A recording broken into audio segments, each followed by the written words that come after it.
Olá pessoal, hoje eu vou falar com vocês sobre a administração desde a antiguidade até a Idade Média. Então a gente vai estar versando desde lá dos sumérios, né? Ficava naquela região do Kuwait, passando pela Babilônia, pelos egípcios, aí vem pelo Império Romano, Igreja Católica, o sistema feudal, enfim, e de maneira que o aluno possa entender como que o homem, às vezes, de forma isolada, teve grande participação, participou do desenvolvimento da administração. Então, vamos ver agora, para vocês entenderem como que essa evolução aconteceu. Bom, vamos lá. Para a gente começar a falar de administração, vale a pena a gente buscar aí trabalhar e discutir algumas teorias, né?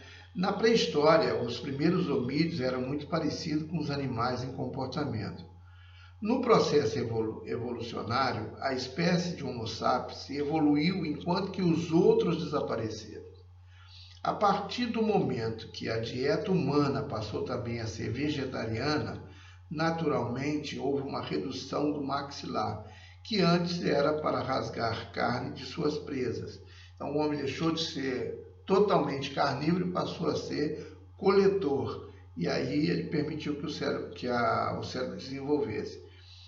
Esse fato, segundo os antropólogos, abriu espaço na caixa craniana, permitindo o crescimento do cérebro.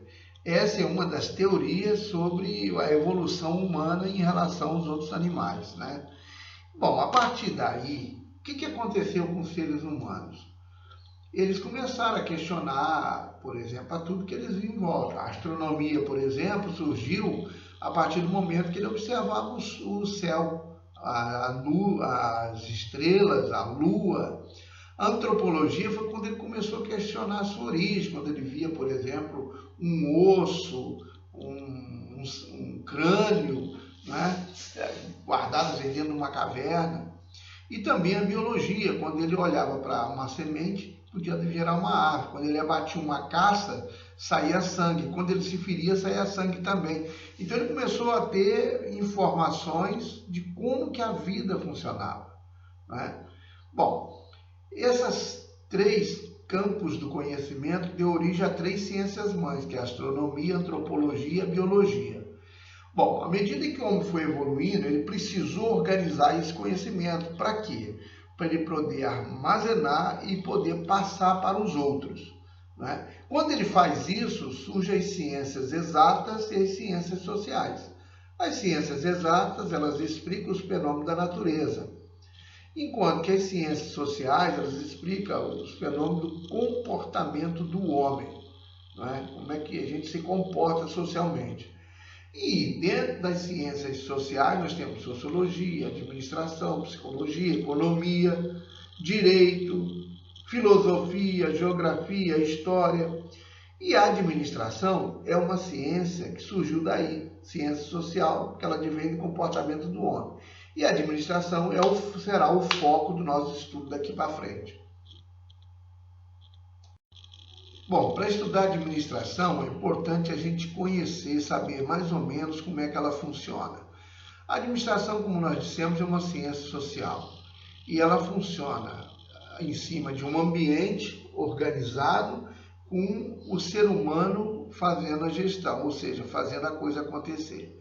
Então, a gente pode dividir a administração em duas funções básicas. A primeira é a organização.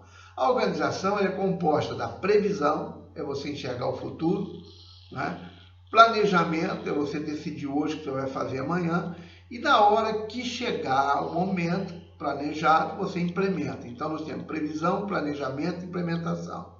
Quando uma empresa ou organismo, em epígrafe, né, faz tudo isso certo, ele é eficiente. Agora, a contraparte seria a gestão, né, que ela é composta pelo comando ou direção, controle e coordenação. O comando é quando alguém manda, o resto obedece, não pergunta por quê. E a direção é quando o líder ele é um facilitador de processo. E o controle? O controle é importante justamente para poder apoiar o planejamento, que é uma função lá da organização. O controle é a maneira que as organizações encontram para saber se o que ela está fazendo está certo ou está errado, né? E a coordenação? A coordenação é quando você faz o planejamento, você trabalha com um monte de variáveis. Mas tem algumas variáveis que você não conhecia, que surgiram depois. E dá alguma coisa errada, a coordenação é justamente você ajustar isso. Quando você trabalha com boa comando e direção, tem um bom controle, uma boa coordenação, isso contribui para você ser eficaz, ou seja, ter eficácia.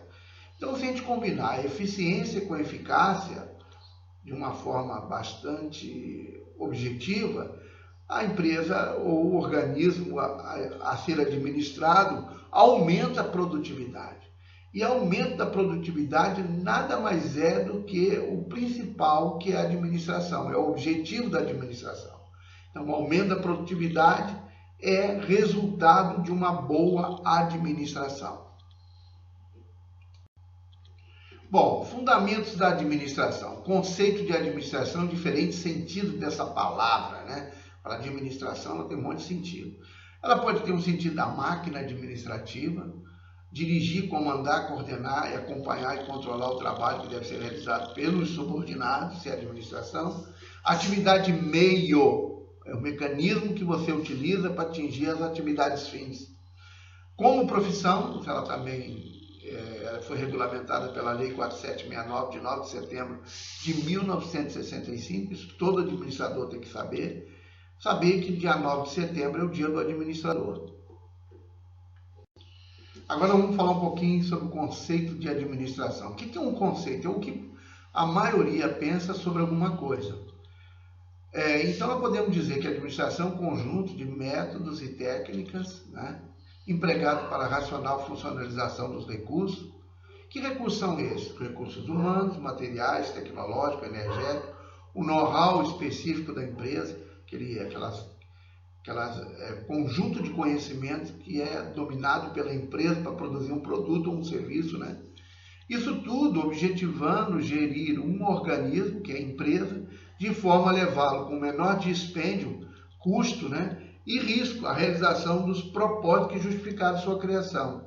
E isso tudo de forma eficaz, ou seja, realizar o trabalho com o menor custo possível, com o maior número de resultados. Por outro lado, gente, falando de conceituação de organização, na verdade a organização é um conjunto, né, de uma estrutura, de uma empresa que possibilita a ação administrativa, né? E ali é que você funcionaliza todos os recursos da organização, buscando otimizar os resultados. Um bom exemplo de organização é o organograma que a gente está vendo aqui, né? Você tem 3 níveis, mas isso varia de empresa para empresa. Organização é isso, é a estrutura para a ação administrativa. Vamos falar agora um pouquinho sobre a administração na antiguidade. Os sumérios é a mais antiga civilização conhecida da região sul da Mesopotâmia. Os sumérios, há 5.000 anos antes de Cristo, já faziam registros mercantis. Os sumérios eles se localizavam ali onde hoje é o Kuwait, né? Próximo dos rios Tigres e Eufrates, né? Isso, nós estamos falando de 5.000 anos antes de Cristo. Bom, olha só, ainda na administração da antiguidade, os egípcios deram um show de administração. Há 4.000 anos antes de Cristo, tinham noções de planejamento, organização e controle. Há 2.600 anos antes de Cristo, aplicavam já a descentralização. Eles deixaram grandes obras, como, por exemplo, a Pirâmide de Quéops, que tem um volume de 2.521.000 metros cúbicos e possui de cada lado 230 metros. Cobre 13 acres de terra e contém cerca de 2.300.000 blocos de pedra, pesando em média 2 toneladas, com uma altura de 147 metros. Levou 10 anos sendo projetado e 20 sendo construído. Equivale a um prédio de 50 andares. Eu diria para vocês que uma empresa hoje de construção, com toda a tecnologia disponível, ia passar muita dificuldade para conseguir fazer uma pirâmide dessa no mesmo lugar em 10 anos, em 20 anos. Né? Então, os egípcios naquela época já eram administradores extremamente eficientes. Para você ver como é que a coisa estava evoluída naquela época. E isso serve de padrão para todo mundo. Bom, a Babilônia, ainda na administração da Antiguidade, a Babilônia era um reino que tinha ali na Mesopotâmia, onde hoje é Iraque, Irã, aquela região ali. E, para vocês terem uma ideia, há 1800 anos antes de Cristo, Hammurabi, que era o rei da Babilônia, ele estabelecia o salário mínimo, programação do trabalho, controle da produção, registros contábeis, trabalho em série, estudo de tempo, etc. Então, a Babilônia já fazia essa relação de administração, né, para produzir coisas. E é interessante que a Babilônia acabou sendo muito bem sucedida na construção de cidades, de castelos, né, e de proteção da sua estrutura. A Babilônia ela existiu durante... surgiu ali a 2500 a.C. e resistiu durante muitos e muitos anos, eu diria até centenas de anos. E, na verdade, ela não acabou, ela se transformou, né? Então, é isso aí. Você vê a administração ainda na Antiguidade com os hebreus, eles aplicavam o princípio escalar de autoridade e exceção. Moisés ele fez a preparação, a organização e execução do êxodo, liberando o povo hebreu da escravidão do Egito, exigindo seleção, treinamento e organização de pessoal, baseado na descrição de cargos e tarefas. Então, para vocês terem uma ideia, o Moisés, quando ele estava organizando para sair do Egito, todo mundo vinha nele. Aí o Jetro, que era o conselho de anciões e sogro de Moisés, orientou a ele que fizesse 10 pessoas subordinadas a ele, cada um deles fizesse mais 10, e cada um dos 100 fizesse mais 10, e cada um dos 1000 fizesse mais 10. Em 4 ou 5 níveis, você conseguia controlar 10.000 pessoas, só para você ter uma ideia de como que os hebreus já faziam a administração e muito bem. Os chineses, há 1100 anos de Cristo, aplicavam planejamento, organização e controle na construção da muralha, estabelecia o padrão de desempenho para trabalhadores. Nabucodonosor é outro rei da Babilônia, né? É o famoso Jardim Suspensos da Babilônia, porque ele construiu em homenagem à sua namorada, à sua rainha, né? 600 anos antes de Cristo ele já fazia incentivos salariais. E aí na Grécia, o Sócrates, há 400 anos antes de Cristo, enunciou a universalidade da administração. Né? Só que estava dizendo que a administração não importa onde ela esteja, aonde ela seja feita, vai precisar de funções administrativas. E por falar em Grécia Antiga, ainda nas raízes da administração, nós vamos ver a influência dos filósofos. O Sócrates, por exemplo, ele afirmava que a administração é uma habilidade pessoal e era separada de conhecimento técnico e da experiência. O Platão, por exemplo, analisou os problemas políticos e sociais decorrentes do desenvolvimento social e cultural do povo grego, né? Escreveu a República, que nós usamos até hoje, que expõe a forma democrática de administração dos negócios públicos. Aristóteles, um outro filósofo, ele escreveu Política, sobre a organização do Estado. Distingue 3 formas de administração pública. A primeira é a monarquia, ou governo de um só, que pode se degenerar em tirania. A história mostra isso. A aristocracia, ou governo da elite, pode se degenerar em oligarquia, ou seja, as pessoas que têm boa posição social manipulando para que eles se permaneçam no poder. E a democracia, ou governo do povo, que pode degenerar em anarquia se não tiver leis, né? A democracia que ela diz o seguinte, que o poder emana do povo e em seu nome deve ser exercido. Agora, se não houver leis, né, que para serem cumpridas, onde aqueles que transgridam a lei sejam punidos, vira realmente uma anarquia. Então você vê, os caras daquela época já falavam de coisas que nós fazemos hoje. Vou falar agora um pouquinho sobre o Império Romano. Ele durou enquanto a máquina administrativa, que era apoiada pelo exército, né, do Império Romano, que garantiu a autoridade do imperador. A partir do momento que o Império Romano se desorganizou por problemas políticos e disputas, o Império Romano se desintegrou, né? Bom, mas o Império Romano foi a primeira grande experiência humana de administrar vasto território. Inclusive, a maneira como o Império Romano era organizado, o imperador Decleciano, por exemplo, em 2084 a.C., ele dividiu o Império Romano em províncias e depois, cada grupo de províncias estava dentro de uma diocese e depois dividiu em 4 grandes regiões geográficas. Ele nomeou 3 assistentes para poder administrar 3 dessas regiões geográficas e pegou uma para si próprio. Só que o Império Romano, como eu disse há pouco, ele se desintegrou, né? E a partir do momento que ele se desintegrou, as pessoas ficaram ao desamparo e começaram a pedir ajuda daquelas legiões romanas, que agora estava também desvinculada de Roma, e eles começaram a proteger aquela comunidade, dando origem ao feudalismo, né? Que era uma outra forma de organização da gestão pública.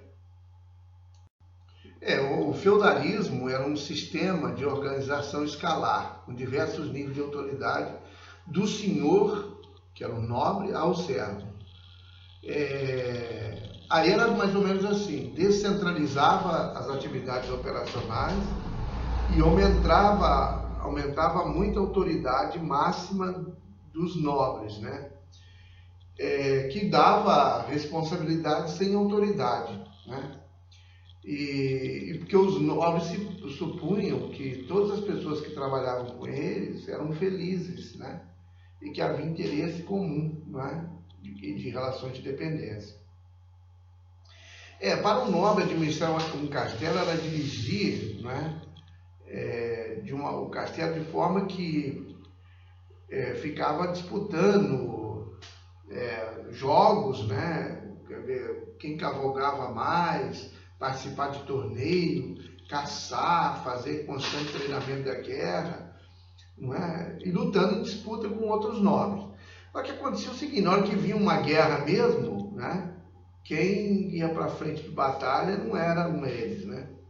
Em outras palavras, o feudalismo não poderia dar certo de jeito nenhum, e como não deu, não é?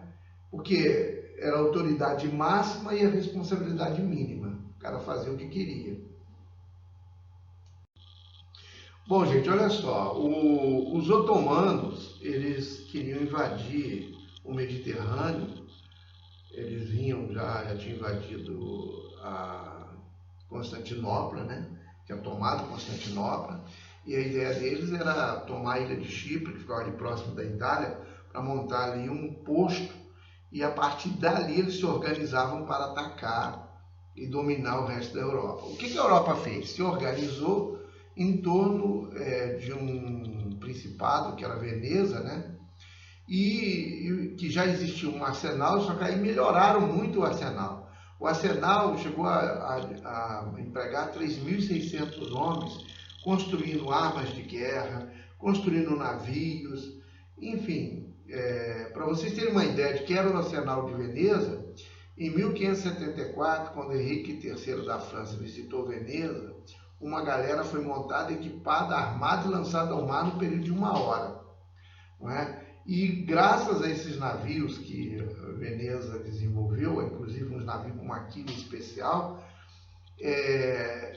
conseguia ter muita habilidade, muita velocidade, e os turcos, os otomanos, eles não conseguiram nada, tiveram que recuar, e o arsenal de Veneza, na verdade, tornou-se um grande legado do ponto de vista do desenvolvimento das navegações, e principalmente produção em série, relatórios, balancetes, programação de trabalho, contabilidade de custos, numeração de peças inventariadas, padronização de componentes, enfim, na verdade era uma fábrica muito parecida com uma grande fábrica de automóvel que tem nos dias de hoje. E nós estamos falando isso no século XV, ok? Do ponto de vista de administração, a Igreja Católica também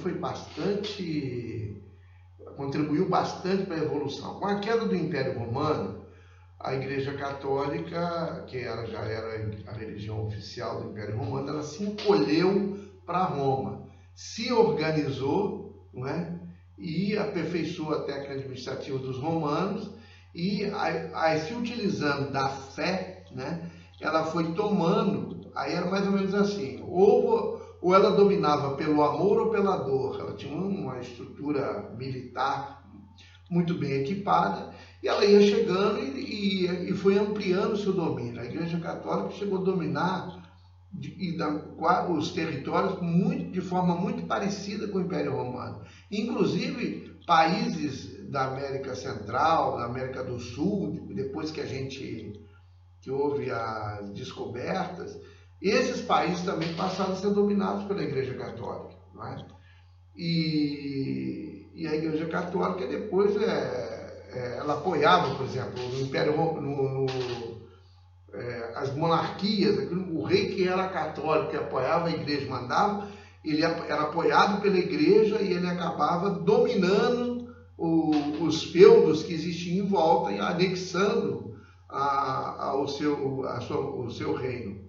Então, quer dizer, na verdade, a Igreja Católica ela teve um papel muito grande de dominação através da fé, né? Criando dentro no Novo Testamento, né, algumas situações em que as pessoas que não se submetessem, elas ficariam à mercê de uma força invisível, né, que seria a figura do diabo, coisa parecida. A Igreja Católica desenvolveu o sistema de informações gerenciais mais eficiente que eu já vi, ou que eu já pude imaginar, que é a confissão. Então, eles inventaram lá a confissão, as pessoas vão, confessam para o padre os seus pecados, o padre tem o poder de perdoar, e o padre, quando perdoa, ele já sabe o que está acontecendo, ele gera relatórios, esses relatórios, a igreja gera plano de ação para poder continuar dominando aquela comunidade, e como é que é interessante as coisas, né? E pessoas que tinham muito dinheiro, se quisessem ganhar o céu, teriam que dar grandes contribuições financeiras. E isso acontecia de fato, né? Então a Igreja Católica realmente ela teve um papel muito grande como espelho para a gente fazer administração. Vamos copiar as coisas boas, tem coisas ruins que não é bom copiar. Estão vendo, pessoal, como é que é legal a gente estudar a história da administração desde a antiguidade até a Idade Média, né? A antiguidade dos sumérios, aí veio navegando pelo tempo até chegar na igreja, a Igreja Católica. E é bastante interessante de entender isso, porque a gente fica assim, poxa, como que a administração evoluiu ao longo do tempo? Ela evoluiu de uma maneira muito lenta, né? E sempre estanca, né? Ela estancada em determinadas regiões, o que serve para a gente poder aprender um pouco sobre ela os escritos da época, que normalmente eram feitos por quem dominava, e nem sempre o dominante é verdadeiro, né? Então, a gente tem que trabalhar com isso e também alguns vestígios que existem, né? Para poder entender como que a administração evoluiu nesse tempo, tá bom? Então, aquele abraço.